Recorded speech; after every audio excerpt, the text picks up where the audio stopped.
ඔබ වහන්සේගේ ශ්‍රීපා යුග්මයට මම සේතුවක් වෙම්වා. මතු ලොවතුරා පුතුව සියලු සත්වයන් සංසාර සාගරයෙන් ගොඩලන්නටද සේතුවක් වෙම්වා.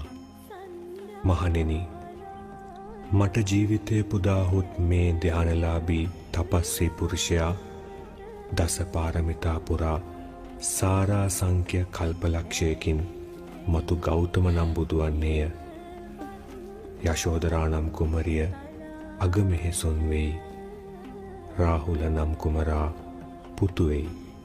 ඒ යශෝදරා මම වෙම්වා. ඒ රාහුල මාතාව මම වෙම්වා.